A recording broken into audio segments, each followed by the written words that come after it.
to what grief is, grief feels like it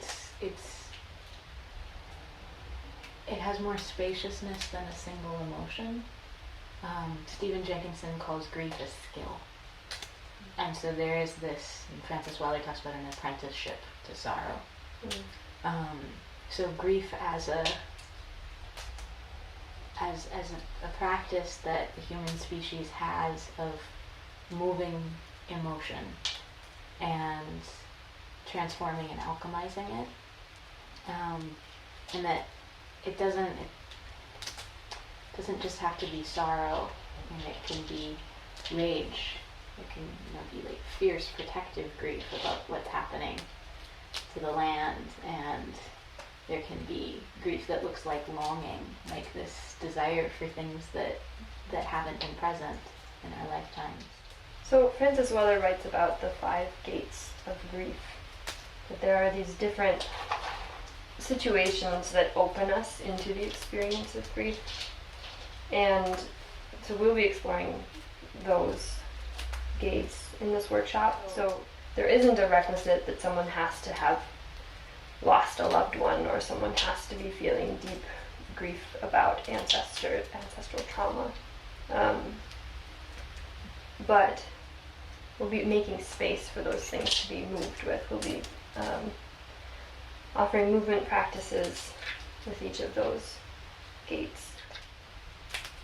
There's an element of that sovereignty and that knowing of your own body's rhythms, and being able to really trust the capacity of your body to grieve. And so it might be that you're carrying a lot of numbness, and that the idea of crying feels terrifying, or it might be that there's like anger that wants to come out. And so there's the container that we will hold will offer ways of kind of moving with whatever textures you're carrying,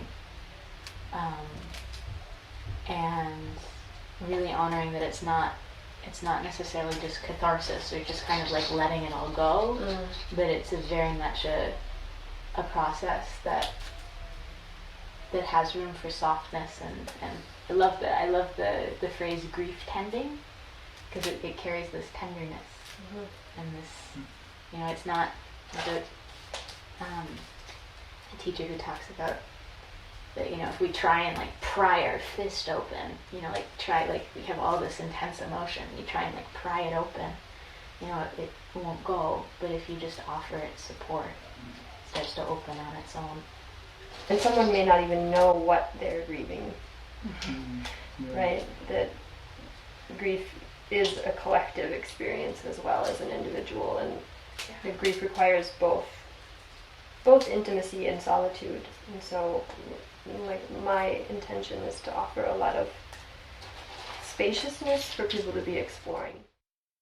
There's something about grief ritual, and the kind of the cultural technology of ritual that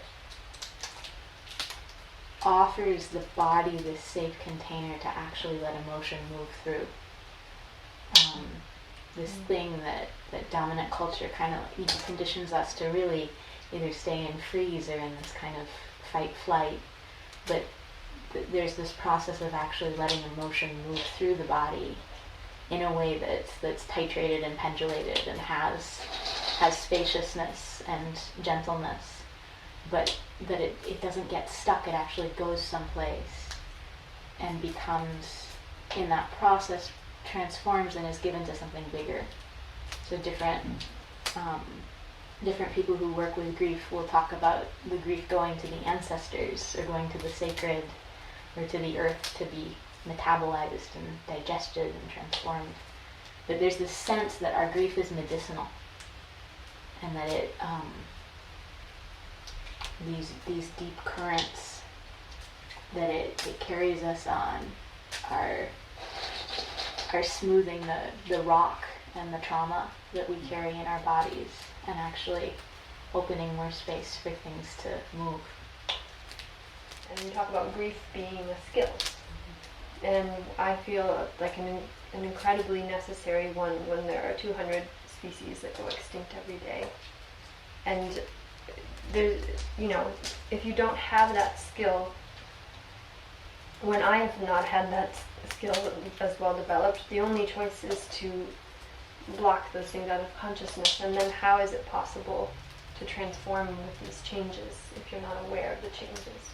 Mm-hmm. So it feels like the only way to be able to be present is to have the skill of grief.